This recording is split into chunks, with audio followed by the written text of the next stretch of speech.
आगे बढ़ेंगे बेटा। हम लोग जाएंगे,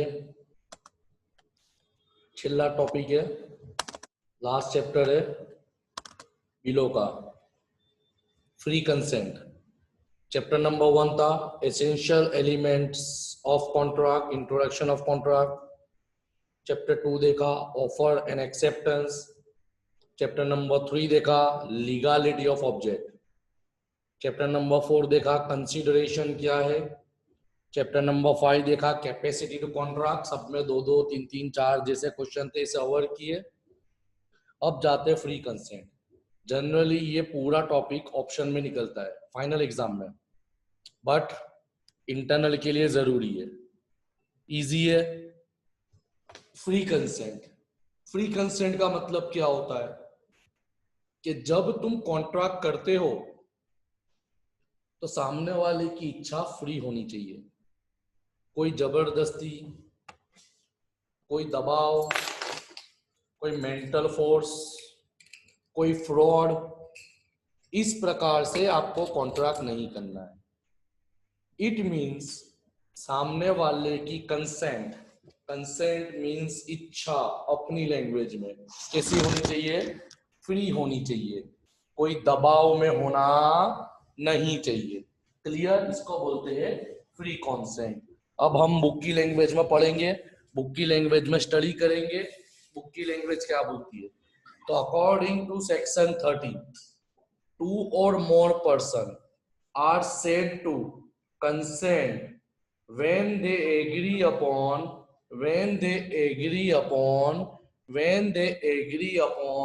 same thing in the same sense। Clear, section 30 ने क्या बताया कि 2 और 2 से ज्यादा पर्सन की कंसेंट को फ्री तब कहा जाएगा जब वो लोगों ने एक मुद्दे पे, एक वस्तु पे, या जो कॉन्ट्रैक्ट कर रहे उस वक्त दोनों दो साथ में खुशी से राजी हुए।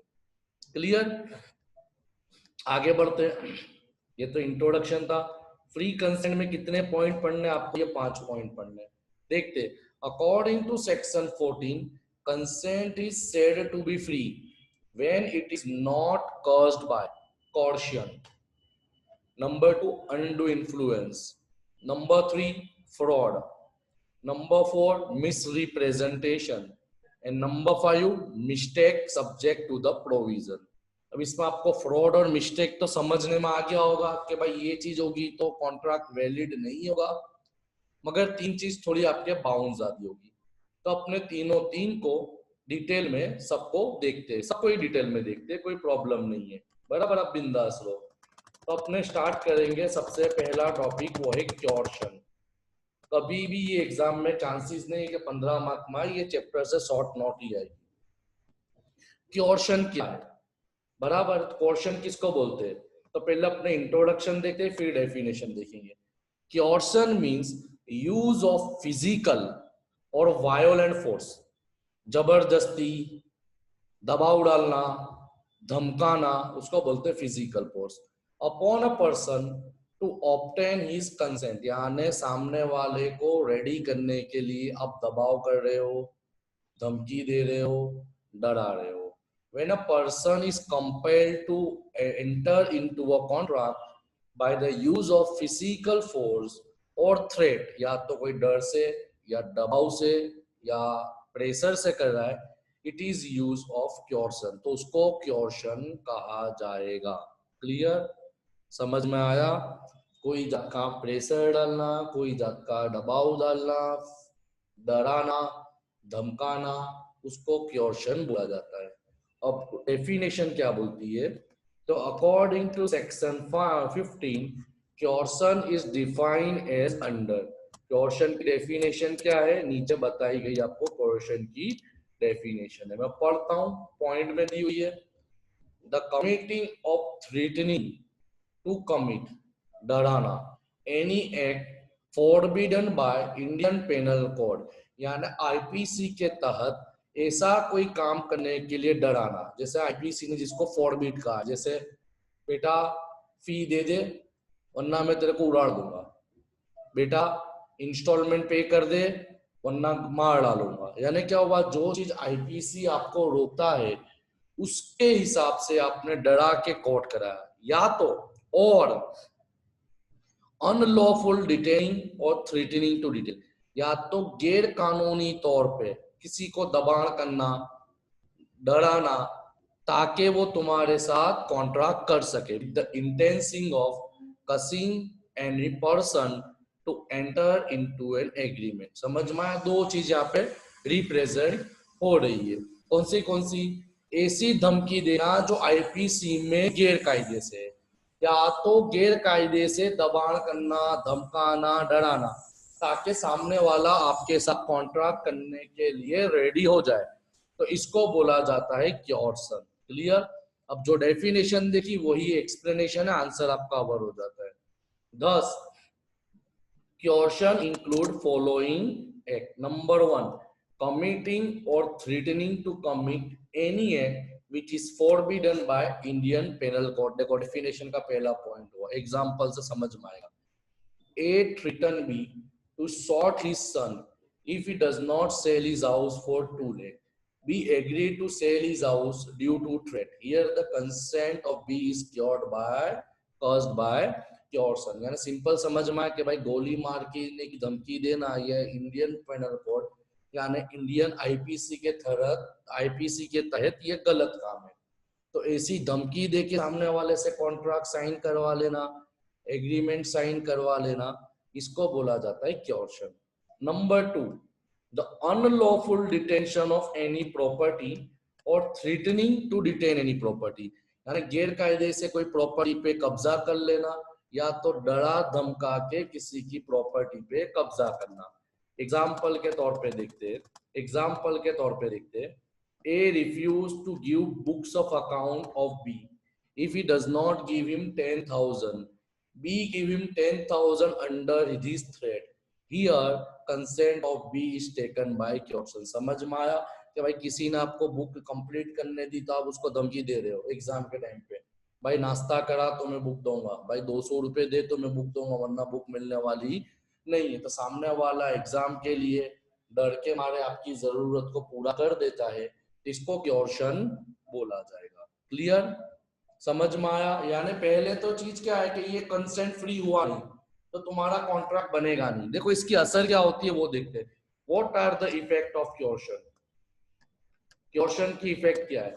When consent is obtained by coercion, the contract is voidable। शब्दों पे ध्यान देना। Valid means सही, void का मतलब पहले से गलत, voidable का मतलब क्या होता है कि भाई जबरदस्ती कॉन्ट्रैक्ट तो करा लिया मगर जब उसको इम्प्लीमेंट करने का आया तो सामने वाले ने प्रूफ कर दिया कि भाई जबरदस्ती, फिजिकल, मेंटल टॉर्चर, गलती से, फ्रॉड से मेरे से कॉन्ट्रैक्ट हुआ है, तो बाद में वो कॉन्ट्रैक्ट कैंसिल कर दिया जाएगा, जिसको बोलते हैं voidable.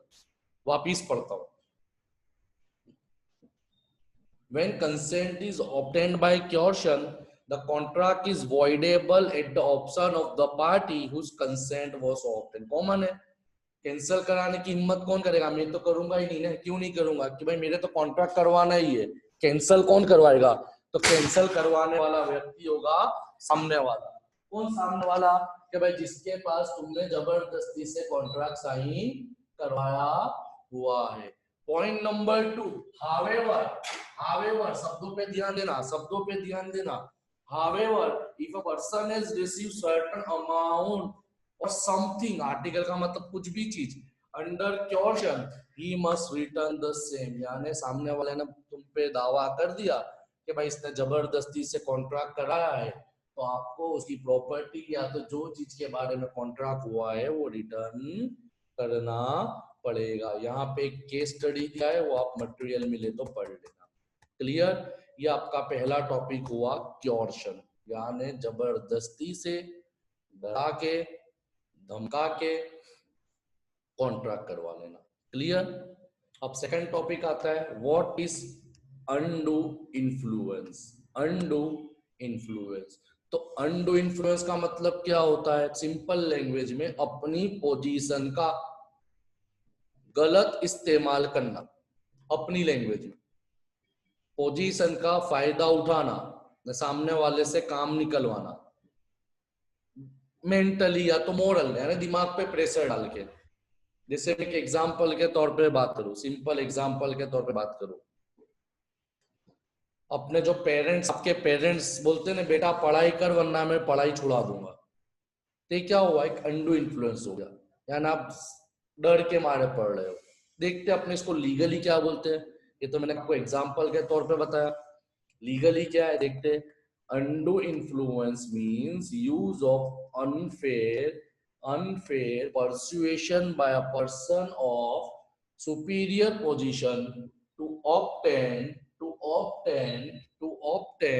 consent of another who is not willing to give his consent। यानी सामने वाला रेडी तो नहीं है, मगर ऊपर वाला हाई पोजीशन वाला उसको इस प्रकार से अपनी पोजीशन का इस्तेमाल करके मेंटली प्रेशर कर रहा है। देखो डरा नहीं रहा है, मेंटली प्रेशर करना, तो सामने वाला क्या करेगा, दे देगा। जैसे अभी जनरली लॉकडाउन में आपने देखा होगा, भाई पूरा महीना काम करो 15 दिन का पगार मिलेगा, आप करोगे ही।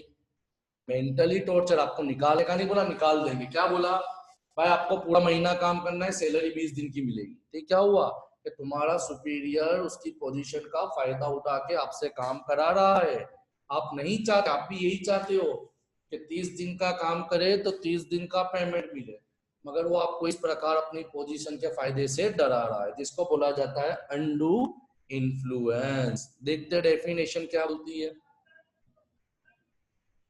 According to section 16, undue influence is defined as where the relation subsisting between the party are such that one party is in a position of dominate the will of other, यानी एक पोजीशन और party की position बड़ी है, and use that position to obtain unfair advantage over the other, यानी वो position वाला अपनी पोजीशन का गलत फायदा उठा के सामने वाले से काम निकलवा रहा है, और सामने वाला रेडी नहीं है, मगर क्या करे, पोजीशन का फायदे का उठा के वो आपको ट्रीट कर रहा है।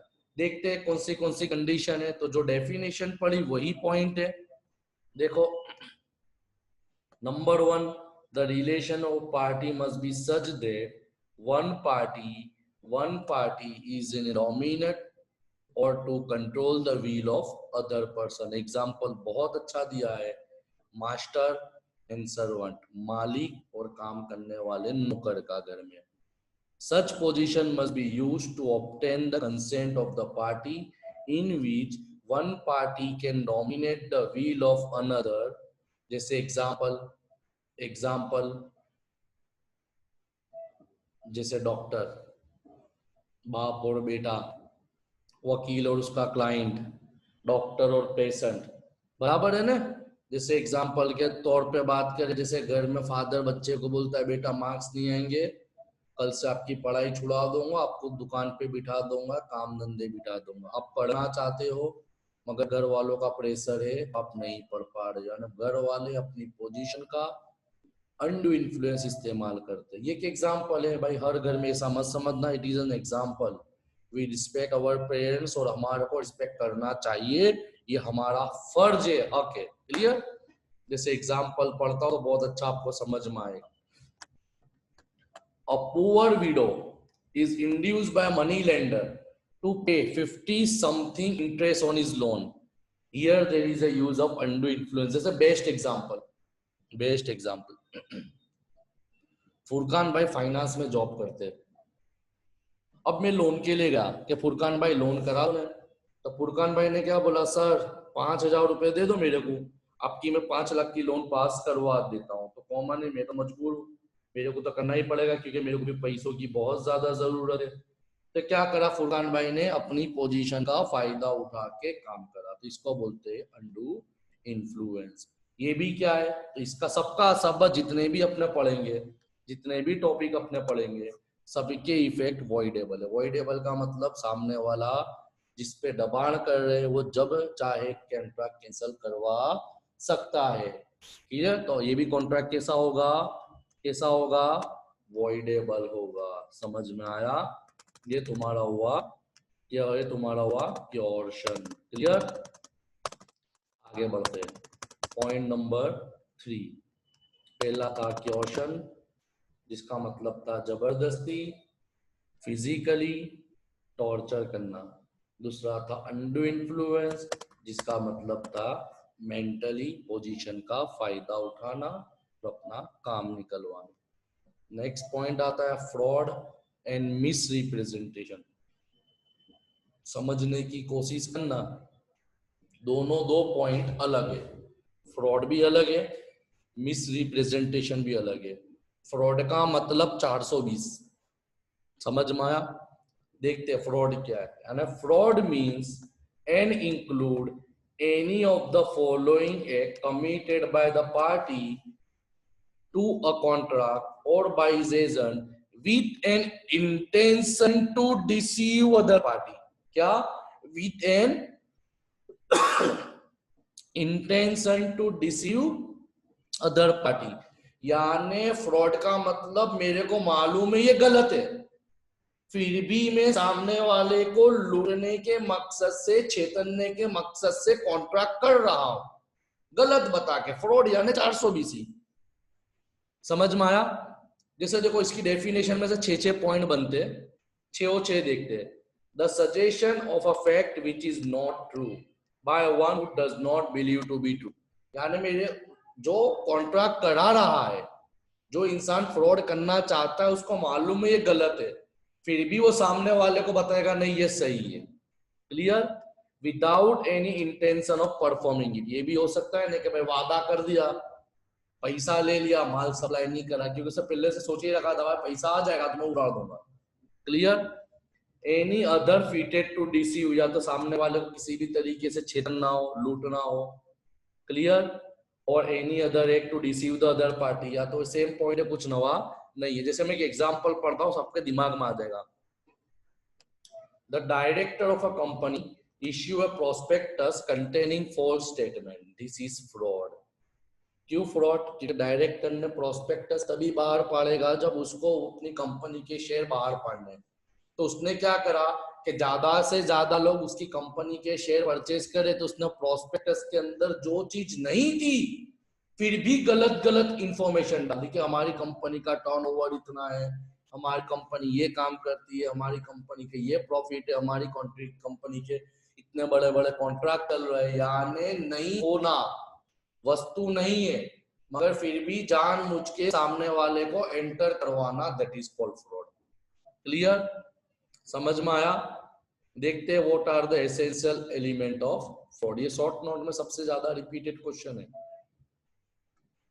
तो देखो, there must be representation and assertion and it must be false. Simple, गलत चीज को भी सही बताना। The representation must be related to fact, हकीकत नहीं है। The representation must be made before the conclusion of contract with the intention of inducing the other party to act upon it, यानी सामने वाले को लूटने के नजरिए से, उसको छेतरने के नजरिए से अपना काम पूरा करने के तौर पे आपने रेडी करवाया। देखो, the statement must have been made with knowledge of its falsity. देखो एक चीज बार बार आ रही है, उसको मालूम है ये गलत है, फिर भी वो स्टेटमेंट बना रहा है, फिर भी वो रिप्रेजेंटेशन कर रहा है। क्लियर? समझ में आया? समझ में आया फ्रॉड क्या है? 2-3 पॉइंट इनफ है, ज्यादा जरूरत नहीं है, मगर सब में एक चीज बार बार रिपीट होती है। Just learn the definition, then you can easily able to know and understand what I am talking to you, what I am telling to you. Clear? अब इसके इफेक्ट क्या होते हैं? तो वही चीज है मैंने बताया, जितने भी तुम्हारे कंसेंट फ्री नहीं है, वो पांचों 5 पॉइंट में तुम्हारा कॉन्ट्रैक्ट कैसा होगा?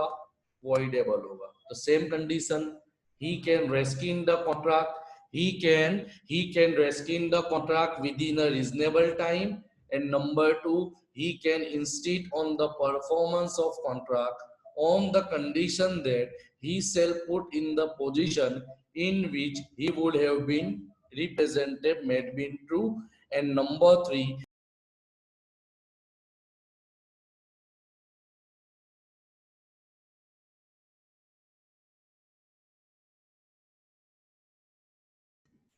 हाँ, ही क्या बताया, तो देखो सामने वाला अपना कॉन्ट्रैक्ट कैंसल कर सकता है। पॉइंट नंबर 2, सामने वाले पास से जितना खर्चा है उतना रिफंड मांग सकता है। And number 3, he can sue for damages. Damages का मतलब जितना उसको नुकसान हुआ है उतने नुकसान के लिए उसके ऊपर के